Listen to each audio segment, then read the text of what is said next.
peta datang nih, abang. Peta datang, kita kaget. Gitu. Ternyata peta ini persis di belakang kampung kita.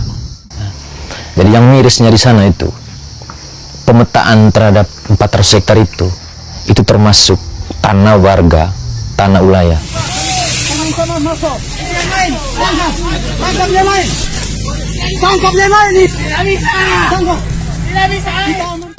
Mereka mendesak jalan itu ikut luar kampung. Waktu itu juga kami sebagai warga tetap tertahan ikut dalam kampung. Hanya omong kosong juga bahwa nanti akan membuka lapangan pekerjaan bagi masyarakat lokal. Omong kosong. Ulumbu kita sudah lihat. Siapa sih yang kerja sana? Bukan orang Ulumbu. Tadi ketika kami singgah di Flores, kami pikir sudah ada isu yang berbeda, yang lebih menarik, yang indah-indah yang akan kami liput. Tapi ternyata ada perampasan tanah di sana, ada pelanggaran hak asasi manusia, terus ada isu relokasi. Di sana itu tidak ada human right, yang ada animal right. Dalam nama Bapa dan Putra dan Roh Kudus. Amin.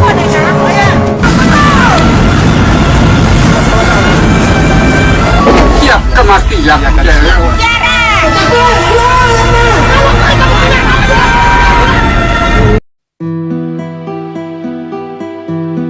Punya lahan di sini yang sebenarnya itu milik kami kuasai, tapi ternyata oleh negara hanya dipinjam pakaikan, dan pinjam pakai itu hanya 10 tahun.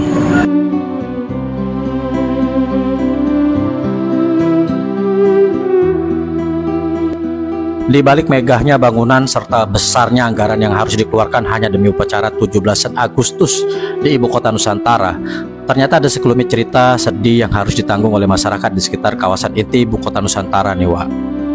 Sejak Kecamatan Sepaku ditunjuk sebagai ibu kota Nusantara, kepengurusan sertifikat pun kini dibekukan, dan warga tak bisa lagi mengurus surat kepemilikan atas tanah mereka yang sudah ditempati yang menjadi tanah kelahirannya. Bahkan sejak tahun 2023, pemerintah mengeluarkan sebuah kebijakan yang membuat hati masyarakat sedih, karena hanya diperbolehkan untuk mengurus tanah mereka yang dikeluarkan hanya pakai saja, bukan kepemilikan. Tentu saja hal ini sangat membuat resah warga Sepaku di sana, di mana hak pakai yang dikeluarkan untuk mereka hanya diperbolehkan selama 10 tahun saja, dan mereka dilarang membangun apapun nantinya di sana di tempat tanah milik mereka sendiri. Apa yang terjadi ini merupakan sebuah realita dan fakta, Wak, yang ada di Sepaku, di mana tanah masyarakat di sana mendadak diubah kepemilikannya menjadi hak guna pakai. Dan bayangkan apa yang sudah dilakukan yang diberikan oleh Jokowi atas HGU kepada investor maupun pihak asing di IKN.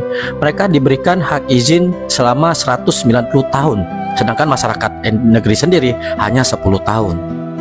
Lalu apakah ini yang namanya IKN untuk semua rakyat Indonesia? IKN adalah sebuah simbol yang menjadi pemerataan dan keberkeadilan bagi seluruh rakyat Indonesia. Jangankan untuk dikasih hak milik untuk tanah rakyat ya, Wak. Buat rakyat melihat dan ikut 17-an saja di sana itu udah nggak boleh, Wak, karena katanya itu terbatas. Bukankah IKN dibangun untuk rakyat? Lalu IKN ini dibangun untuk siapa? Ini yang jadi pertanyaan kita. Nah, gimana nih pendapatnya nih, Wak? Silakan deh berkomentar di sini. Apakah Indonesia ini sudah berkeadilan atau belum di dalam ibu kota Nusantara?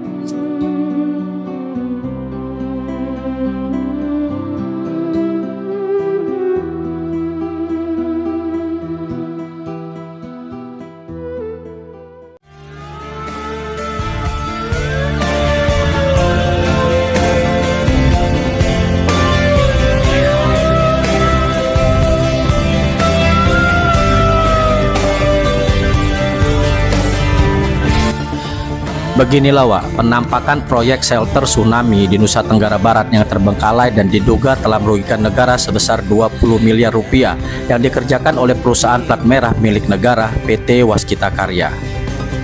Kondisi bangunan yang tak terawat dan sangat memprihatinkan ini pun terlihat terbengkalai sia-sia dan tak bisa digunakan sama sekali loh, Wak. Di mana proyek pembangunan shelter tsunami ini dilakukan pada tahun 2014, di mana shelter ini juga dibangun tidak hanya berlokasi di NTB saja, melainkan juga di beberapa daerah yang rawan bencana. Yang mana kini proyek ini pun akhirnya membuat KPK menetapkan sebanyak 2 orang tersangka, dan terdiri dari 1 orang penyelenggara negara serta 1 lainnya yang berasal dari BUMN yaitu Waskita Karya. Bingung deh sama perusahaan negara yang berplat merah bernama Waskita Karya ini ya. Udah punya hutang hampir 82 triliun, belum lagi banyak proyek dikorupsi kayak gini nih. Malah kocaknya nih ya, para bos Waskita Karya justru menikmati kenaikan gaji ratusan juta rupiah. Udah nggak sehat lagi nih Wak, nih perusahaan nih kayaknya ya. Kayak jadi mesin laundry. Dan ini baru segelintir ya, belum lagi main proyek fiktifnya. Udah kebangetan banget ini korupsinya, Wak. Berat banget kita jadi rakyat ya, Wak. Cuman nelen air ludah doang melihat mereka berpesta di atas penderitaan rakyat. Gimana nih Wak pendapatnya nih? Silakan deh share dan tulis komentarnya di sini ya.